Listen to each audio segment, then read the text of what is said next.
بسم الله الرحمن الرحيم الله لطيف بعباده يرزق من يشاء وهو القوي العزيز من كان يريد حرث الآخرة نزد له في حرثه ومن كان يريد حرث الدنيا نؤته منها وما له في الآخرة من نصيب. രണ്ടാമത്തെ ആയത്തിന് ഒരർത്ഥമാണ് ഓടിച്ച് പറയാം. എന്നിട്ട് തഫ്സീർ പറഞ്ഞുതരാം. ആ തഫ്സീർ മത്തിയാവും. ആ തഫ്സീർ കുട്ടികളെ എഴുതി വെക്കണം. അത് സഹലിൻ്റെ തഫ്സീറാണ്. സഹലിനറിയാലോ, സഹലിനെപ്പാൾ വലിയ ഒരാൾ സഹലിന് ശേഷം എൻ്റെ ഓർമ്മയിലില്ല. അതാണ് സഹൽ ബിൻ അബ്ദുല്ലാഹി തസത്തുരി റളിയല്ലാഹു അൻഹു.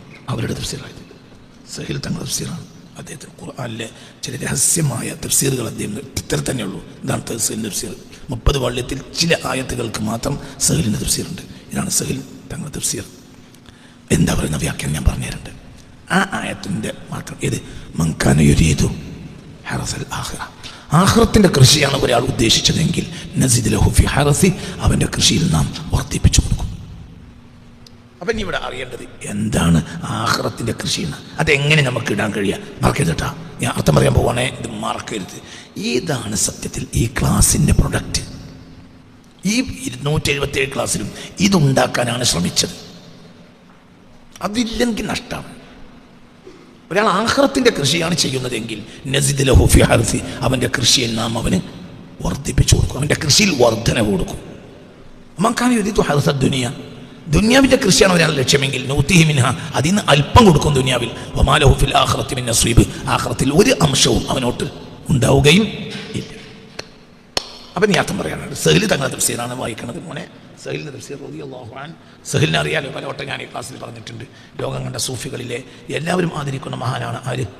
സഹൽ ബിൻ അബ്ദുല്ലാഹി റളിയല്ലാഹു അൻഹു. നിങ്ങൾക്കറിയാലോ, എത്രയോ പറഞ്ഞിട്ടുണ്ട്. എനിക്ക് അവരെ എന്നാണ് എൻ്റെ ഹൃദയം മുഴുവൻ സഹലാണ്. അത്ര ഇഷ്ടമാണ് എനിക്ക് അവരെ. അതുകൊണ്ടാണ് അവരെ പറയുമ്പോൾ 1000 നാവാ. അത്രയും വലിയ മഹാനാണ് സഹൽ. പിൻഗാമികൾ മുഴുവനും സഹലിനെ ഉദ്ധരിച്ചിട്ടുണ്ട്. സഹൽ പറഞ്ഞെന്നാണ് പിന്നെ ഒരാൾ മിണ്ടൂല. അത്രയും വലിയ മഹാനാണ് ആര്? Sahal bin Abdullah. അവരുടെ തഫ്സീറാണിത്. തഫ്സീർ തസത്തുരി കണ്ടില്ലത് തഫ്സീറാണ്. സഹൽ ബിൻ അബ്ദുല്ലാഹി റളിയല്ലാഹു അൻഹു തഫ്സീറാണ്. ഇതിൻ്റെ 240-ാമത്തെ പേജിലാണ്. ആകെ എത്രയേ ഉള്ളൂ ഈ തഫ്സീർ. ആകെ 30 ജുസിന് ചില ആയത്തുകൾക്ക് മാത്രം അവരിങ്ങനെ ചില ആയത്തുകളുടെ വ്യാഖ്യാനം കോറിയിട്ട് പോയതാണ്. അപ്പോൾ ഈ മൻകാന യുരീദു ഹർസൽ ആഖിറ എന്ന ആയത്തിന് അവർ കൊടുത്ത തഫ്സീർ ഞാൻ പറഞ്ഞുതരാം. അത് മദ്യവും മറക്കരുത്. ഇത് മദ്യവും മറക്കരുത്, മദ്യവും. എന്താണ് അതിൻ്റെ അർത്ഥം എന്നറിയോ? ഖൗലുഹു, അള്ളാഹുവിൻ്റെ വാക്ക്. മൻകാന യുരീദു ഹർസൽ ആഖിറ, ഒരാൾ ആഖിറത്തിൻ്റെ കൃഷിയാണ് ഉദ്ദേശിച്ചത് എങ്കിൽ നസിദ് ലഹു, അവന് ഞാൻ കൂട്ടിക്കൊടുക്കും ഫി ഹർസിഹി, അവൻ്റെ കൃഷിയിൽ നാം അവന് വർധന കൊടുക്കും. ദുനിയാവിൻ്റെ കൃഷിയാണെങ്കിൽ ദുനിയാവിന് ലേശം കൊടുക്കും, ആഖിറത്തിൽ ഒന്നോട്ട് ഉണ്ടാവുകയും ഇല്ല. അപ്പം ഇനി എന്താണ് ഈ ദുനിയാവിൻ്റെ കൃഷി എന്ന് ചെയ്യൽ? എങ്ങനെയാണ് ദുനിയാവിലെ കൃഷി എന്ന് പറഞ്ഞാൽ? അതിൻ്റെ വിത്ത് എന്താണ്? അതിൻ്റെ വിള എന്താണ്? അതിൻ്റെ വിത്തും വിളയും ഹർസുൽ ആഖിറ. സഹൽ പറയാം റളിയല്ലാഹു, ഒന്ന് വർക്കാൻ റളിയല്ലാഹു എന്ന് പറയും. അത്രയും വലിയ ആളാ സഹൽ പറയാണ് റളിയല്ലാഹു അൻഹു. ഹർസുൽ ആഖിറ മറക്കരുതട്ടാ. ഇത് ഒരിക്കൽ ഹൃദയത്തിൽ കൊത്തിക്കൊണ്ട് കിടക്കണം, ഒരിക്കലും മറക്കരുത്. ഹർസുൽ ആഖിറ, ആഖിറത്തിൻ്റെ കൃഷി എന്ന് പറഞ്ഞാൽ അൽ ഖനാഅതു ഫി ദുനിയ, ദുനിയാവിൽ എന്ത് കിട്ടിയാലും ആ ഉള്ളത് കൊണ്ട് തൃപ്തിപ്പെടലാണ്. മതി, അതന്നെ. ദുനിയാവിൽ എന്ത് കുറച്ച കിട്ടിയെങ്കിലും അതിൽ തൃപ്തിപ്പെടുക. പണിക്ക് പോകരുത്, കച്ചവടം ചെയ്യരുത് എന്നല്ല, അതൊക്കെ ചെയ്തോളൂ. പക്ഷേ ആവലാതി, അള്ളാഹുവിനെ പറ്റിയുള്ള ആവലാതി, കിട്ടിയില്ല എന്നുള്ള ആവലാതി നിന്റെ വാക്കിൽ ഒരിക്കലും വരരുത്. ഫിൽ ആഖിറ, ആഖിറത്തിൻ്റെ പൊരുത്തം പറഞ്ഞ് അങ്ങനെ ജീവിക്കുക. നമുക്ക് മനസ്സിലായില്ലേ? അൽ ഖനാഅത്തു ഫി ദുനിയ, എന്ത് കിട്ടിയാലും അതിലാണ് പൊരുത്തപ്പെടുക.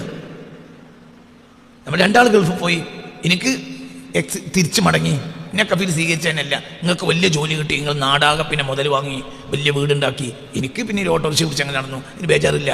എനിക്ക് ഹൈറാതായിരിക്കും, നിങ്ങൾക്ക് ഹൈറാത്തുമായിരിക്കും. ഇത് വിധിച്ചോനാരാ? അല്ലാഹ്.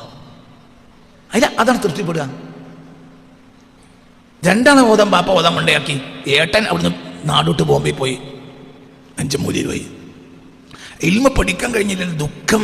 ഓക്കെ, അതേ അതിനപ്പുറം ഒന്നും വിചാരിക്കണ്ട. എന്തുകൊണ്ട്? നിനക്ക് ഹൈറുദ്ധായിരിക്കും. അങ്ങനെയും വേണമല്ലോ. ബോംബെ പോയാലും പൈസക്കാരും കച്ചവടക്കാരും ഒക്കെ ഉണ്ടായെങ്കിൽ ഈ പള്ളി മദ്രസ നടക്കൂലല്ലോ, മൂല്യം എന്ത് നടക്കൂലല്ലോ. മനസ്സിലായില്ലേ? നിനക്ക് റബ്ബ് എന്തെന്നാലും തൃപ്തിപ്പെടുക. നമ്മൾ 2 ആളും കൂടി ഇന്ന് കച്ചവടത്തിന് പോയി, എനിക്ക് 1000 കിട്ടി, നിനക്ക് 1000 അല്ല കിട്ടിയത്, എനിക്ക് 10 ലക്ഷം കിട്ടിയത്. അതെങ്ങനെ കിട്ടുക? നമ്മൾ രണ്ടാളും, ഞാൻ അപ്പോഴത്തെ ടോയ്ലറ്റിക്ക് പോയ അടിയിൽ ഒരു ചായപ്പൊടിയിൽ കയറി കുതിരുന്നു. അപ്പോൾ അവിടെ ഒരു കച്ചവടം നടക്കുന്നുണ്ട്. അപ്പോൾ പറഞ്ഞു, ഈ കച്ചവടത്തിൽ ഇവിടെ ഉള്ളവരൊക്കെ ഇതിൽ കൂട്ടുന്നു. ആ കച്ചവടത്തിൽ മറിഞ്ഞപ്പോൾ കിട്ടിയത് 50 ലക്ഷം ലാഭം. അപ്പോൾ നേരത്തെ 4 ആളുണ്ട്, ഇജടക്കം ചെന്നപ്പോൾ എത്രയായി? 5 ആയി. എല്ലാവർക്കും പിരിച്ചു. അതാ 10 ലക്ഷം എനിക്ക്. അപ്പോൾ മറ്റോ ടോയ്ലറ്റ് പോയ നേരം കൊണ്ട് എനിക്ക് എത്ര കിട്ടി? 10 ലക്ഷം. തഖ്ദീറാണ്. എനിക്ക് പെണ്ണിൻ്റെ മുനമ്പെടുത്തിട്ട് തൽമ കുത്തണ്ട, എനിക്ക് ഇത് എന്ത് വെച്ചതാണ്. എനിക്ക് അതായിരിക്കും കയറ്, മറ്റൊന്ന് അതായിരിക്കും കയറ്.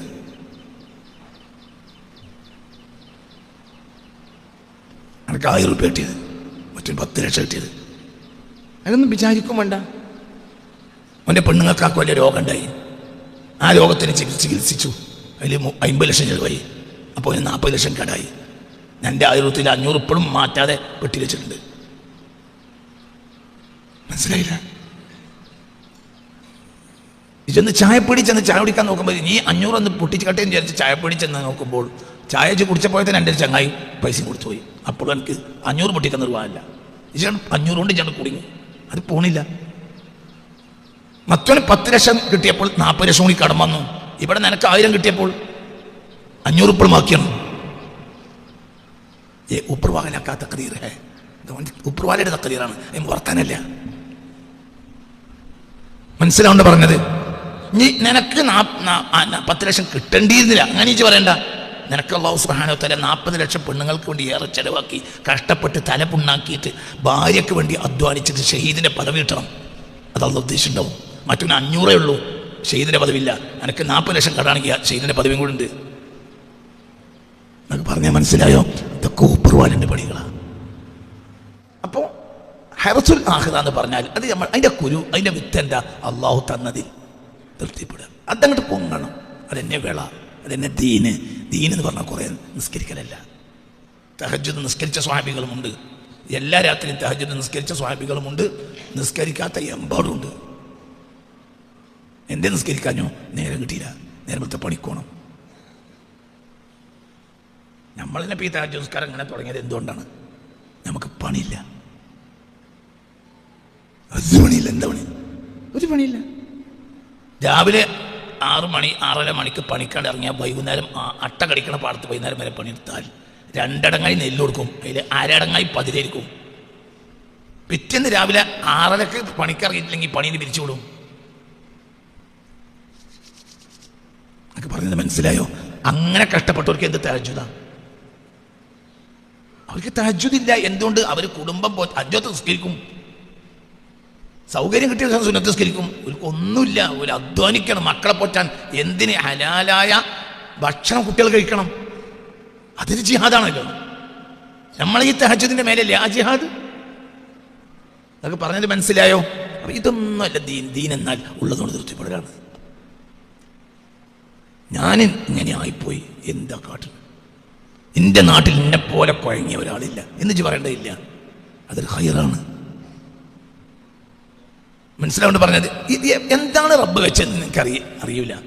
അതിൽ തൃപ്തിപ്പെട്ടോ? എന്തിൽ തൃപ്തിപ്പെട്ടതാ? അൽ ഖനാഅത്തു ഫി ദുനിയ, ദുനിയാവിലെ ഖനാഅത്തിനാണ് എന്ത് പറയാ? ഹറസുൽ ആഖിറ. അതില്ലാതിരിക്കലാണ് ഹറസുൽ ദുനിയ. ഇങ്ങനെ പറഞ്ഞെടുക്കുക. എന്താ ഹറസുൽ ദുനിയ? ഇതിന്റെ നേരെ ഓപ്പോസിറ്റ്. അതായത് ഉള്ളതുകൊണ്ട് പടച്ചോൻ തന്നില്ല, എന്തില്ല? തൃപ്തിയില്ല. കണ്ടവരോടൊക്കെ പറയും എന്ത് കാര്യം, എന്താ വർത്താനം ഇപ്പൊ പറയാക്കാല്ലേ? ഒരൊറ്റ അറബി ജീവിതത്തിൽ അങ്ങനെ പറയില്ല.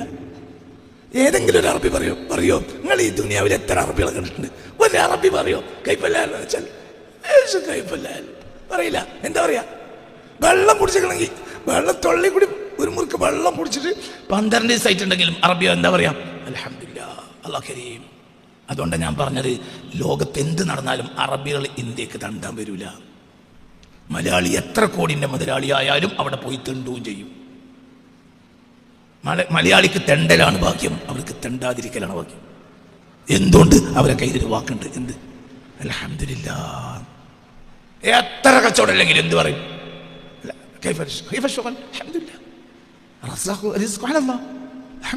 ഇങ്ങനെ പറയുന്നത് അറബികൾ പറയുന്നത് കേട്ടവർക്ക് കൈപോക്കാം. അതേ പറയുള്ളൂ.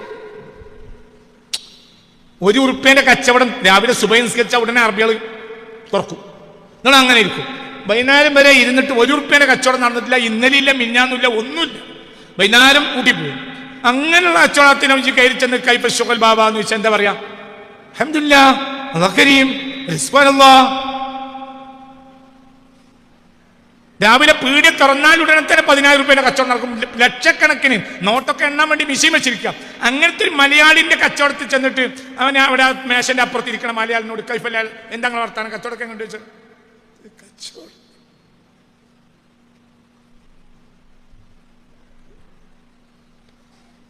വിചാരിച്ച മാതിരൊന്നും ആയില്ല. ഞാൻ പീടിക തുറക്കുമ്പോഴത്തിന് 20,000 ഉണ്ടാവുന്ന വിചാരിച്ചിന്. ഇപ്പൊ ഒരു 10,000 ഒക്കെ ഉണ്ട്. അതായത് നന്ദിയുള്ളൊരു വർത്താനം മലയാളി പറയേയില്ല. അതുകൊണ്ട് തെണ്ടിയേ തീരും. ആര്?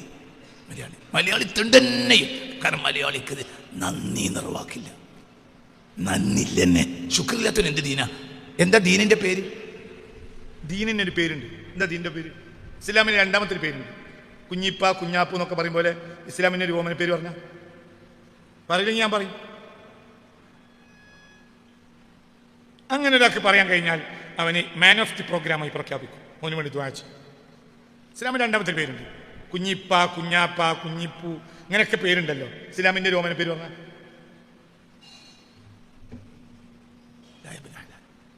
ഇസ്ലാമിന്റെ പേര് സബീലുൽ ശുക്ർ. ആയത്തിലുണ്ട്. ഇസ്ലാമിന്റെ കുഞ്ഞാപ്പു എന്നുള്ള പേര് ഖുർആനിലുണ്ട്. ഹൽ അതാഅലൽ ഇൻസാനി ഹീനും മിനദ്ദഹ്ർ ലം യകുൻ ശൈഅൻ മദ്കൂറാ ഇന്നാ ഖലഖ്നൽ ഇൻസാന മിൻ നുത്ഫ അംശാജിൻ നബ്തലീഹി ഫജഅൽനാഹു സമീഅൻ ബസീറാ إنا هديناه السبيل إما شاكرا وإما كفورا. إنا هديناه السبيل. നാം നിങ്ങൾക്കൊരു സബീലിനെ കാണിച്ചു തന്നിട്ടുണ്ട്. ഇമ്മാ ഷാക്കിറൻ, ഒന്നിരിക്കൽ അത് സബീലുൽ ശുക്റാണ്. ഇമ്മാ കഫൂറ, അല്ലെങ്കിൽ അത് സബീലുൽ കുഫറാണ്. അപ്പോൾ സബീലുൽ കുഫറിനെതിരായതാണ് സബീലുൽ ശുക്ർ. അപ്പോൾ ഇസ്ലാമിന്റെ പേരാണ് എന്ത്? സബീലുൽ ശുക്ർ, നന്ദിയുടെ മാർഗം. ഇസ്ലാമിന്റെ കുഞ്ഞാപ്പു എന്നുള്ള പേരാണ് എന്ത്? സബീലുൽ. അപ്പോൾ മുസ്ലിമിന് എന്താ ഉണ്ടാവേണ്ടത്? ശുക്ർ, നന്ദി, ഫുൾ ടൈം. ആരോട്? അല്ലാഹ്. പിന്നെ ജനങ്ങളോടും ബാപ്പാനോടും മനോടും എല്ലാവരോടും. ആരൊക്കെ ഒന്ന് കൈ പൊന്നിച്ചിട്ടുണ്ടോ അവരോടൊക്കെ മല്ലം യഷ്കുരിന്നാസ ലം യഷ്കുരില്ല. ഇബ്നു ഉമർ ഖാൽ, ഇബ്നു മാജയുടെ ഹദീസ്, മല്ലം യഷ്കുരിന്നാസ ലം യഷ്കുരില്ല. ജനങ്ങളോട് നന്ദിയില്ലാത്തവർക്ക് അല്ലാഹുവോടും നന്ദി ഉണ്ടാവുകയില്ല. ഇബ്നു ഉമർ ഖാൽ, ഇബ്നു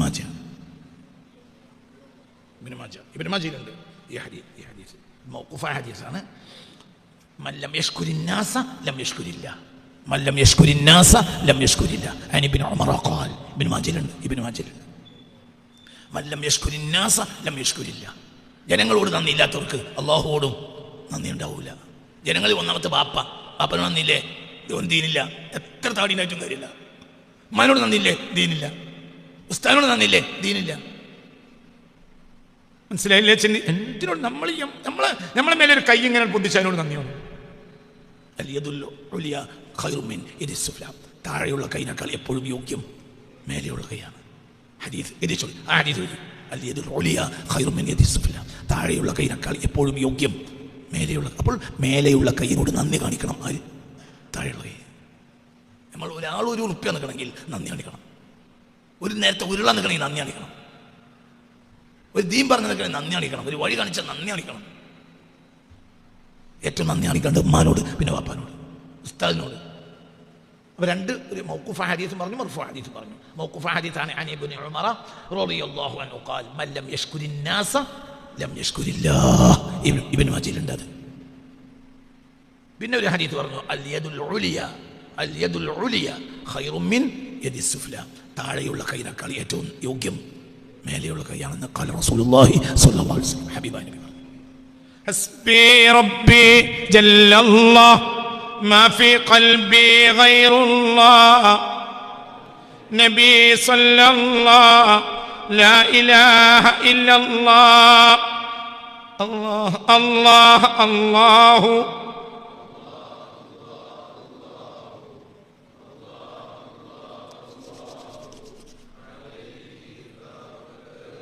തഫ്സീറിനെ വേണമെങ്കിൽ എഴുതട്ടോ വ്യാഖ്യാനം. ഇനി പറഞ്ഞത് കേട്ടോളൂ. ഈ ഭാഗത്തിൻ്റെ രണ്ടാമത്തെ വ്യാഖ്യാനം ഒന്ന് ശ്രദ്ധിക്കണേ, കുട്ടികൾ ശ്രദ്ധിക്കണേ.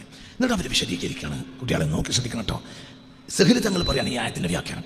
മൻ അമില ലില്ലാഹി ഈജാബൻ, ഒരാൾ അല്ലാഹു സുബ്ഹാനഹു വ തആലയെ സ്വീകരിക്കുക, ഓനെ റബ്ബിനെ ഓന് കിട്ടുക എന്ന നിലക്ക് അമല് ചെയ്താൽ ലാ തലബൽ ലിൽ ജസായി, കൂലി കിട്ടാൻ വേണ്ടി പോലും അല്ല, അവൻ്റെ ലക്ഷ്യത്തിൽ എന്ത് പോലും ഇല്ല, കൂലി തന്നെയല്ല, കാരണം നന്നേ ഉള്ളൂ, ഇനി എന്ത് കൂലിയാണ്? മനസ്സിലായില്ലേ? ചിന്തിക്കണം. ഒരു മുതലാളി ഒരാളെ മകളെ കെട്ടിച്ചു കൊടുത്തു, അതിൻ്റെ പൈസയൊക്കെ കൊടുത്തു. പിറ്റേന്ന് പണിക്കാർ വന്നു, ഇവനുണ്ട്. പണിക്കാരെല്ലാവരും പാടത്ത് പണിയെടുത്തു, അല്ലെങ്കിൽ തൊടുവിൽ പണിയെടുത്തു. പണിയെടുത്തിട്ട് 10 ആളെ പണിയെടുത്ത്, അതിൽ ഇവനുണ്ട് 9 ആളുണ്ട്. ഈ 9 ആളും വൈകുന്നേരം ആയ കൈക്കോട്ടും കൊണ്ട് അയാളെ മുറ്റത്ത് പോകും. ഇവൻ ആരും കാണാതെ മെല്ലെ പോകും. എന്തുകൊണ്ട്? ഇവന് കൂലിക്ക് ചെല്ലാനുള്ള അർഹത ഇല്ല, ലക്ഷക്കണക്കിന് ഉറുപ്പ്യൊക്കെ കൊടുക്കാണ്ട്. അപ്പോൾ റബ്ബിൻ്റെ അടുത്ത് കൂലി വാങ്ങാൻ നമുക്ക് എന്ത് അർഹതയുള്ളത്? നമ്മൾ മെല്ലെ അങ്ങോട്ട് കഴിച്ചിലാകാന്നല്ലാതെ. അങ്ങനെ സങ്കല്പിച്ച് നോക്കി. നമ്മളിപ്പോൾ ഒരു CITU നിസ്കരിക്കണേ, സർവ്വരാജ്യ തൊഴിലാളികളെ സംഘടിക്കുകയും നമ്മളാണ് നിസ്കരിക്കും, പടച്ചോട് കൂലിയരും, ഇല്ലെങ്കിൽ ബൂർഷ പഠിച്ചോ, തൊഴിലാളികൾക്ക് കൂലി കൊടുത്തില്ലെങ്കിൽ ബൂർഷ പഠിച്ചോ. എന്താണത്? എടാ, ഈ മൂക്കിലൂടെ കയറി വരുന്ന ഈ ശ്വാസമല്ലോ, ഈ ശ്വാസത്തിൻ്റെ ഒരു ശ്വാസത്തിന് വേണ്ടി കെഞ്ചും ഒരു ഘട്ടത്തിൽ. ഈ ലോകമൊക്കെ തന്നെ അറിയും. മനസ്സിലായില്ലേ? ഒക്കെ തരാന്നറിയും. അപ്പം അതിന് വില എത്രയാ? ഹാറൂൺ റഷീദിനോട് ഒരിക്കലൊരു ഭിക്ഷക്കാരൻ ചോദിച്ചു, പിന്നെ ഒരു ഗ്ലാസ്സിൽ വെള്ളം കൊടുത്തു. അപ്പോൾ ചോദിച്ചു, വെള്ളത്തിന് വില എത്ര? ചോദിച്ചു. എൻ്റെ നാട്ടിൽ വെള്ളത്തിന് വില ഇല്ല. അപ്പോൾ ഭിക്ഷക്കാരൻ ചോദിച്ചു, നാട്ടിൽ വെള്ളമില്ലെങ്കിൽ? ചോദിച്ചു. ഞാൻ വെള്ളം എടുത്തുനിന്ന് ഉണ്ടാക്കുന്നതാണ്. കിട്ടിയില്ലെങ്കിൽ? ചോദിച്ചു. അപ്പോൾ പറഞ്ഞു, ഞാൻ എൻ്റെ നാട് വിറ്റിട്ടെങ്കിലും വെള്ളം വാങ്ങുന്നതാണ്. ഓ, അപ്പോൾ ഒരു ഗ്ലാസ് വെള്ളത്തിന് വില നിങ്ങളെ നാടിൻ്റെ വില. നിങ്ങൾക്ക് പറഞ്ഞാൽ മനസ്സിലായില്ല. ആദ്യം രാജാവ് പറഞ്ഞു, ഭിക്ഷക്കാരൻ ചോദിച്ചു, ഈ ഗ്ലാസ് വെള്ളത്തിന് വില എത്രയാണ്? അപ്പോൾ പറഞ്ഞു, എൻ്റെ നാട്ടിൽ വെള്ളത്തിന് വില എല്ലാറും. വെള്ളം കിട്ടിയില്ല? ചോദിച്ചു. കിട്ടിയെടുത്ത് വാങ്ങുന്നറു. എവിടെയും കിട്ടാല്ലെങ്കിൽ ഞാൻ കിട്ടിയെടുത്ത് വാങ്ങുന്നു. അപ്പോൾ പറഞ്ഞു, പിന്നെ പറഞ്ഞു, ഞാൻ എവിടെ പോയിട്ടും എൻ്റെ നാട്, എൻ്റെ രാജ്യം പകരം കൊടുത്തിട്ടും ഞാൻ വെള്ളം വാങ്ങുന്നറു. അപ്പോൾ പറഞ്ഞു, അപ്പോൾ ഒരു ഗ്ലാസ് വെള്ളത്തിൻ്റെ വില നിങ്ങളുടെ രാജ്യത്തിൻ്റെ വിലയാണ്. ഒരു ഗ്ലാസ് വെള്ളം പടക്കാൻ കഴിയുന്ന ഒരാളാരാ? മനസ്സിലായില്ലേ? ചിന്തിക്കണം. അപ്പം നമുക്ക് നന്ദിയുള്ളൂ, വാങ്ങാനൊന്നുമില്ല. ഇപ്പം ഇന്ന് രാവിലെ വെള്ളം കുടിച്ചില്ലേ? ഒരു ചായ ഇവിടുന്ന് കുടിച്ചല്ലോ ഇല്ലേ? ചായ കുടിച്ചല്ലേ? അതെ. ഈ ചായ അപ്പം നമ്മൾ പീടിന്ന് ചായ കുടിക്കുകയാണെങ്കിൽ എത്ര ഉറുപ്പിക കൊടുക്കണം? ഒരു ഗ്ലാസ് ചായ, കടിൻ്റെ പൈസ കൂട്ടണ, കടി ഫ്രീ, ചായൻ്റെ പൈസ. ഒരു ഗ്ലാസ് ചായൻ്റെ വില എത്ര? 12 ഉറുപ്പിയാണോ ചായൻ്റെ വില? ആയിക്കോട്ടെ, ചായൻ്റെ നിങ്ങൾ ഈ പൊട്ടത്തിരഞ്ഞ് മേലാൽ പറയരുത്. ചായൻ്റെ വില 12 ഉറുപ്പ്യ അല്ല. എക്കണോമിക്കൽ സിസ്റ്റം അനുസരിച്ച് ഒരു വസ്തുവിൻ്റെ വില ആ വസ്തുവിൻ്റെ മനുഷ്യാധ്വാന വില മാത്രമാണ്. കണ്ടന്റിൻ്റെ വില നിശ്ചയിക്കാൻ കഴിയില്ല. തിരിഞ്ഞില്ല. ഒരു ചായൻ്റെ വില നമുക്ക് നിശ്ചയിക്കാൻ കഴിയില്ല. ചായയിൽ അടങ്ങിയ മനുഷ്യാധ്വാനത്തിൻ്റെ വിലയാണ് 12 രൂപയാണ്. ഒരു ഗ്ലാസ് വെള്ളയിലുണ്ട്, അതിൻ്റെ വില നിശ്ചയിക്കാൻ കഴിയില്ല. നിങ്ങളിൻ്റെ കൂടെ ഇല്ല. പിന്നെ ചായപ്പൊടി എന്ന് പറഞ്ഞാൽ എന്ത് ചെയ്യണം? ചായച്ചെടി കുഴിച്ചിട്ടപ്പോൾ ഉണ്ടായ മനുഷ്യാധ്വാനവും, അതിന് വളട്ടപ്പോൾ വന്ന മനുഷ്യാധ്വാനവും, അത് ഇല നുള്ളിയപ്പോഴുള്ള മനുഷ്യാധ്വാനവും, അത് മെഷീനിലിട്ട് റാട്ടയിലിട്ടിട്ട് പൊടിയാക്കിയപ്പോഴുള്ള മനുഷ്യാധ്വാനവും, അത് ഫീൽഡിൽ നിന്ന് ഹോൾസെയിൽ മാർക്കറ്റിലെത്തിയ മനുഷ്യാധ്വാനവും, ഹോൾസെയിൽ മാർക്കറ്റിൽ നിന്ന് റീറ്റെയിൽ മാർക്കറ്റിലേക്ക് വന്ന മനുഷ്യാധ്വാനവും, അവിടുന്ന് മഹമ്മദ് ആക്കാൻ്റെ പീടിക്ക് വന്ന മനുഷ്യാധ്വാനവും. മനസ്സിലായില്ലേ? പിന്നെ മഹമ്മദ് ആക്ക എന്ത് ചെയ്തു എന്ന് പറഞ്ഞാൽ, മൂപ്പര് വെള്ളം മുക്കിയപ്പോൾ ഉണ്ടായ വെള്ളത്തിന് വിലയല്ല. വെള്ളത്തിന് വില കൊടുക്കാൻ കഴിയൂല. വെള്ളത്തിന് 100 കോടി കൊടുത്താലും മതിയാവില്ല. ഒരു ചായക്ക് 12 രൂപയാണ് വില എന്ന് ഞാൻ മേലാൽ പറഞ്ഞു പോയത്. ഒരു ചായക്ക് കോടാനക്കോടിയാണ് വില. ഒരു ചായയിൽ അടങ്ങിയ മനുഷ്യാധ്വാനത്തിൻ്റെ വില മാത്രമാണ് അതിൻ്റെ വില. അല്ലാതെ വില കൊടുക്കാൻ കഴിയുമോ? മനസ്സിലായോ? അപ്പോൾ ഇവിടെ എന്തിനും മനസ്സിലായില്ല. അപ്പോൾ ഇവിടെ എന്തുണ്ട്? ചില കണ്ടൻസ് ഉണ്ട്. അത് ഡിവൈൻ കണ്ടൻസാണ്, ദൈവികമായ സാധന. അതിന് വില നിശ്ചയിക്കാൻ നമുക്ക് ഒരിക്കലും കഴിയില്ല. മറ്റൊക്കെ ഡിവൈൻ കണ്ടൻസ്. എന്നൊക്കെ പറഞ്ഞത് മനസ്സിലായില്ല. ദൈവികമായ കണ്ടന്റുകളാണ്, അതിന് വില നിശ്ചയിക്കാൻ നമുക്ക് ഒരിക്കലും കഴിയാതെ ഒരു തുള്ളി വെള്ളത്തിന് കഴിയില്ല.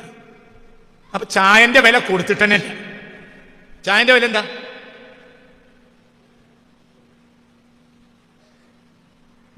हर चीज का कीमत कितना है, क्या है और कितना है, हर चीज है भी, ये भी, हर चीज. ഏത് ചീസിനെ कीमत എത്രയാണ്? ലാ ഇലാഹ, ഹദീസ് എഴുതിച്ചോ മറക്കല്ല. ലാ ഇലാഹ ഇല്ലല്ലാഹു സമനുൽ ജന്ന വൽഹംദുലില്ലാഹി സമനു കുല്ലി നിഅമ. സുബ്ഹാനല്ലാഹ്, ഇതൊക്കെ മറക്കരുത്. ലാ ഇലാഹ ഇല്ലല്ലാഹു സമനുൽ ജന്ന വൽഹംദുലില്ലാഹി സമനു കുല്ലി നിഅമ. സ്വർഗത്തിന്റെ വില ലാ ഇലാഹ ഇല്ലല്ലാഹയാണ്. നിങ്ങൾ അനുഭവിക്കുന്ന ഏത് വസ്തുവിന്റെയും വില അൽഹംദുലില്ലാഹയാണ്. എന്തിന്റെ വിലയും അൽഹംദുലില്ലാഹ്. മറ്റേ മനുഷ്യാധ്വാനത്തിന്റെ വില അതാണ് മുഹമ്മദൂന് കൊടുത്തത്. അള്ളാന്റെ വില എന്താണ്? അൽഹംദുലില്ലാഹ്, ഹൃദയം തുറന്നാണ് പറയാ. എന്ത്? അൽഹംദുലില്ലാഹ് പടച്ചോനെ അല്ലാഹ്. അങ്ങനെ പറയുന്ന വല്യന്മാരുണ്ടായിരുന്നു പണ്ട്. കഞ്ഞിയാണ് കുടിച്ചാൽ, കാരണം മര്യാദക്ക് കഞ്ഞി ഇട്ടൂലെന്നാ വിചാരിച്ചിരുന്നത്. എൻ്റെ മകൻ പണിക്കുപോയിട്ട് എത്തിയിട്ടില്ല, ഇവിടെ 1 മണി അരിയില്ല. അപ്പോഴാണ് എന്തോ അൽഹംദുലില്ലാഹ് ഉച്ചക്ക് കഞ്ഞി ഉണ്ടാവില്ല എന്ന് വിചാരിച്ചപ്പോൾ അവൻ ആരോ കയ്യിൽ സാധനം വാങ്ങി കൊടുത്തയച്ചു. ആ കഞ്ഞി ഉണ്ടാക്കി കുട്ടിയെ കൊടുത്ത് ഉമ്മയും കുടിച്ചതിന് ശേഷം ആ ഉമ്മ പറയണ എന്തുണ്ട്? അൽഹംദുലില്ലാഹ് റബ്ബേ. അവിടെ അൽഹംദുലില്ലാഹ് നിർത്തൂല. റബ്ബേ നിന്റെ തൗഫീഖ് കൊണ്ട് കിട്ടിയതാണ് അല്ലാഹ്. അൽഹംദുലില്ലാഹ് ഇപ്പൊ നമുക്ക് പോയി. ഇപ്പൊ നമുക്ക് ഇറച്ചിക്കോയി പോലത്തെ അൽഹംദുലില്ലാഹ്. മനസ്സിലായില്ല? ഒരു എന്ത് അൽഹംദുലില്ലാഹ്. ഇറച്ചിക്കോയും നാടൻ കോയും തമ്മിൽ വ്യത്യാസമുണ്ടല്ലോ. അതാണ് പണ്ടത്തെ അൽഹംദുലില്ലാഹും പുറത്തു പറയണ്ട ഇപ്പത്തെ അൽഹംദുലില്ലാഹും തമ്മിലുള്ള വ്യത്യാസം. ഇപ്പൊ ഇറച്ചിക്കോയി പോലത്തെ അൽഹംദുലില്ലാഹ് നമ്മൾ ഗൾഫിൽ നിന്ന് പഠിച്ചിട്ടുണ്ട്. എന്ത് പറഞ്ഞാലും എന്ത് പറയണം? അൽഹംദുലില്ലാഹ്. ഇവിടുത്തെ ഒരു ബന്ധമില്ല. പണ്ട് അൽഹംദുലില്ലാഹ് എന്നല്ല അല്ലാഹ് പഠിച്ചവനെ. എൻ്റെ നാട്ടിലൊരു സാധുവായ സ്ത്രീ ഉണ്ടായിരുന്നു. ഭർത്താവ് കൂപ്പിലേക്ക് പണിക്കോ. എന്നിട്ട് വൈകുന്നേരമായാലും എന്ത് ചെയ്യും? അരി കൊണ്ട് നോക്കുക. ഇടക്കിടക്ക് ആഴ്ച അവസാനിക്കുമ്പോഴാണ് ഇറങ്ങി വരിക, അരി വാങ്ങി വരിക. പിന്നെ കൂപ്പിലായിരിക്കും. ഈ ആഴ്ച അവസാനിക്കുന്ന ദിവസമാകുമ്പോഴത്തേന് അരിയൊക്കെ കഴിഞ്ഞു. എന്നിട്ട് വൈകുന്നേരം തന്നെ എന്ത് ചെയ്യും? അടുപ്പിൽ തണ്ണിയും ചൂടാക്കിയിട്ട് അങ്ങനെ കാത്തുത്തിരിക്കും. എന്നിട്ട് ദ്വാർക്കും പഠിച്ചോനെ അതിനൊന്നും പറ്റാതെ എത്തണേ. കാരണം വൈകുന്നേരം പണി കഴിഞ്ഞിട്ട് ആനക്കാട്ടിലൂടെ വന്നിട്ട് വഴിക്കിടവുന്ന അരിയും സാമാനം വാങ്ങിയിട്ട് നടന്നു വരണം എന്നൊക്കെ പറഞ്ഞ് മനസ്സിലായോ? അപ്പോൾ എപ്പോഴും ദ്വാർക്കും പഠിച്ചവനെ അതിനൊന്നും പറ്റരുത്, അതിനൊന്നും പറ്റരുത്. അപ്പം ആ വാപ്പാട് വന്ന് കയറി ഈ അപ്പോഴത്തേനും കുട്ടികളൊക്കെ ഉറങ്ങും. അങ്ങനെയാണ് ഏകദേശ വീടുകളൊക്കെ പഴയ കാലത്ത്. മനസ്സിലായോ പറഞ്ഞത്? ആ കഞ്ഞിയോട് കുടിക്കുന്നുണ്ട്. കുട്ടികളെ കണിയിട്ട് ആ കഞ്ഞി കൊടുക്കുമ്പോൾ അവർ പറയണവർ അൽഹംദുലില്ലാഹ് ഉണ്ട്. കാരണം ഈ കഞ്ഞി കുടിക്കാനുള്ളൊരു സാധ്യതയും ഇല്ല കിട്ടി. മനസ്സിലായോ പറഞ്ഞത്? അതിന് വില നിശ്ചയിക്കാനോട്ട് കഴിയില്ല. എഴുതിയോ? ഹദീസ് എഴുതിയോ? ലാ ഇലാഹ ഇല്ലല്ലാഹു സമനുൽ ജന്ന വൽഹംദുലില്ലാഹി സമനു കുല്ലി നിഅമ. പറയും, എല്ലാവരും പറയും. ലാ ഇലാഹ ഇല്ലല്ലാഹു സമനുൽ ജന്ന വൽഹംദുലില്ലാഹി സമനു കുല്ലി നിഅമ. ഇതൊന്നും അറിയാത്തോണ്ടാണ് നിരീശ്വരവാദിയായത്. പടച്ചോനെ അറിയില്ല, പടച്ചോനെ അറിയല. പടച്ചോനെ പറയേണ്ടത്, പടച്ചോനെ കാണേണ്ടത് ഈ ചീസുകളിലൂടെ, ഈ സാധനങ്ങളിലൂടെ പടച്ചോനെ കാണണം. സുഭിക്ഷത ഉണ്ടായാൽ നിങ്ങൾക്ക് ദാരിദ്ര്യം ഇങ്ങോട്ട് നോക്ക്. നിങ്ങൾക്ക് ദാരിദ്ര്യം വരുന്നതിന് എനിക്ക് പേടിയില്ല. ആരാത് പറയണത്? കരുണാമയനായ മുത്ത റസൂൽ. നിങ്ങൾക്ക് നമ്മൾ പട്ടിണി കിടക്കണതിന് എനിക്ക് പേടിയില്ല. എന്തേ? പട്ടിണി കിടന്ന് നിങ്ങൾക്ക് ഒന്നും പറ്റൂല. നിങ്ങൾക്ക് ദുനിയാവ് തുറന്നു കിട്ടുന്നത് എനിക്ക് പേടിയാ. അത് നിങ്ങൾ നശിപ്പിക്കും, അത് നിങ്ങൾ നശിപ്പിക്കും. ഈ ഹദീസ് ബുഖാരിയിലുണ്ട്. മാ അഖ്ഷ അലൈക്കുമുൽ ഫഖറ വലാകിന്നി അഖ്ഷ അൻ തുബ്സത അലൈക്കുമുദ് ദുനിയ. മാ അഖ്ഷ അലൈക്കുമുൽ ഫഖറ. നിങ്ങൾക്ക് ദാരിദ്ര്യം വരുന്നത് എനിക്ക് പേടിയില്ല. ആരാത് പറയുന്നത്? ഹരീസുൻ അലൈക്കും. നിങ്ങൾക്ക് നന്മ കിട്ടാൻ വലിയ ആർത്തിയാണ്. ആയത്ത് ലഖദ് ജാഅക്കും റസൂലുൻ മിൻ അൻഫുസിക്കും അസീസുൻ അലൈഹി മാ അനിത്തും. നിങ്ങൾ ക്ലേശിക്കുന്ന റസൂലക്ക് സഹിക്കാൻ കഴിയില്ല. ഹരീസുൻ അലൈക്കും. നിങ്ങൾക്ക് നന്മ കിട്ടാൻ നബിക്ക് വലിയ ആർത്തിയ. ഹരീസ് ആർത്തിയ. അലൈക്കും നിങ്ങൾക്ക് നേട്ടം കിട്ടാൻ നബിക്ക് വലിയ ആർത്തിയ. ആ നബിയാണ് എന്ത് പറയണത്? നിങ്ങൾക്ക് ദാരിദ്ര്യം വരുന്നത് എനിക്ക് പേടില്ല. നിങ്ങൾ പട്ടിണി കിടന്നോളി, എനിക്ക് പേടില്ല. നിങ്ങൾ ഈമാൻ നശിക്കൂല. നിങ്ങൾ 3 നേരം പള്ളർച്ചി തിന്നണത് എനിക്ക് പേടിയാ. പിന്നെ നിങ്ങൾ സ്വർഗത്തിലെത്തൂല, പിന്നെ പഠിച്ചോണ്ടാവൂല. അതാ നമുക്ക് പറ്റിയത്. എങ്ങനെ നമ്മുടെ നാട്ടിൽ ലിബറൽസ് ഉണ്ടായത്? പറയടാ, എങ്ങനെയാ ലിബറൽസ് ഉണ്ടായത്? 3 നേരം പള്ള നിറച്ച് തിന്നപ്പോ ആരും മറന്നു? അല്ലാഹ്.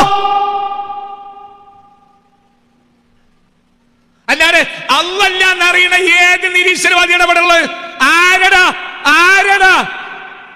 ഏത് നിരീശ്വരവാദിയും? ഒരു നിരീശ്വരവാദി എന്തിനാ നിരീശ്വരവാദി ആയിരുന്നു? ഈ കഴിഞ്ഞ കാലം വരെയുള്ള എല്ലാ പ്രസംഗം എടുത്ത് പരിശോധിച്ചാൽ എന്താ പറയാ? മദ്രസയിലെ മോനെ ഒരു തോന്നിയാസം കാട്ടി. അതിന് അല്ലാതെ എങ്ങനെ പറയണ്? എന്താ നിരീശ്വരവാദികൾ പറയാറുള്ളത്? പള്ളി കമ്മിറ്റി മോശമാണ്, മദ്രസ കമ്മിറ്റി മോശമാണ്, മോദിയാർ മദ്രസത്തിന് തോന്നിയാസം കാട്ടി. ഇതല്ലേ പ്രസംഗം? ഇതല്ലേ ആരുടെ പ്രസംഗം? അല്ലെങ്കിൽ എന്താ പറയാ? നബി ആയിഷ ബീവിനെ കിട്ടി, നബി ആയിഷ ബീവിനെ കെട്ടിയതുകൊണ്ട് അതല്ലേ അറിയാം? അന്തല്ലാത്തോനെ ഓൻ അന്തല്ല അന്തല്ല നാട്ടുകൂടി ബസ്സിന് വരെ പോയിട്ടില്ല. ഒരു അന്തമല്ല. നിരീശ്വരവാദികൾ പറഞ്ഞതിന് ഒരു അന്തമല്ല. ഓന്റെ വാദവും തെളിവും തമ്മിൽ ഒരു ബന്ധമില്ല. മുമ്പൊരാൾ പറഞ്ഞു വീട് കഴിക്കാൻ പാടില്ല, ഖുർആനിലുണ്ട്. അപ്പൊ മറ്റം ചോദിച്ചു ആ ആയത്തോട്. അപ്പൊ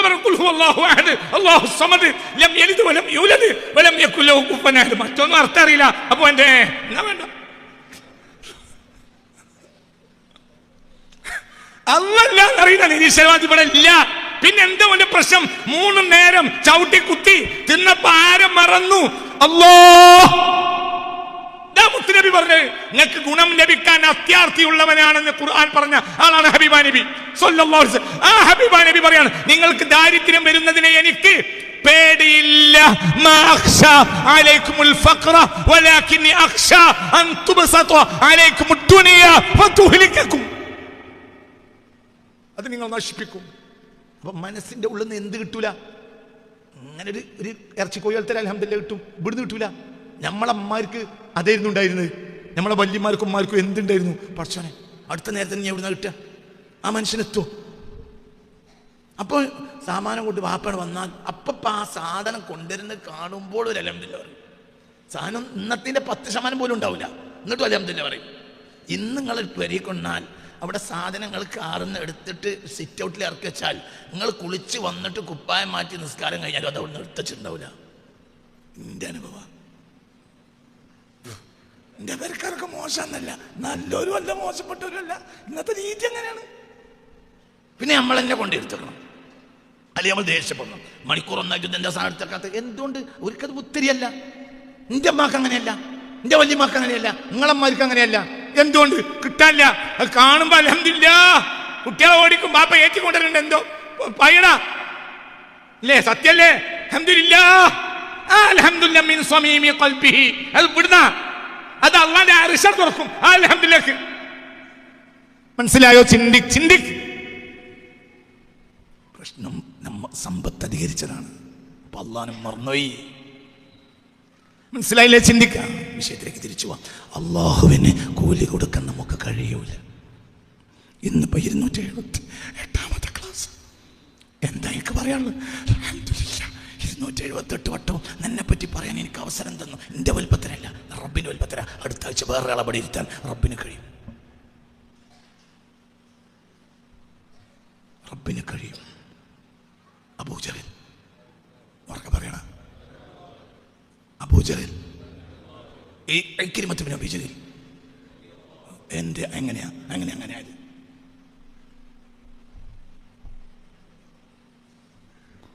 അബൂജഹൽ ലഅനത്തുല്ലാഹി അലൈഹി, ഇക്രിമത്ത് ബിൻ അബീ ജഹൽ റളിയല്ലാഹു അൻഹു.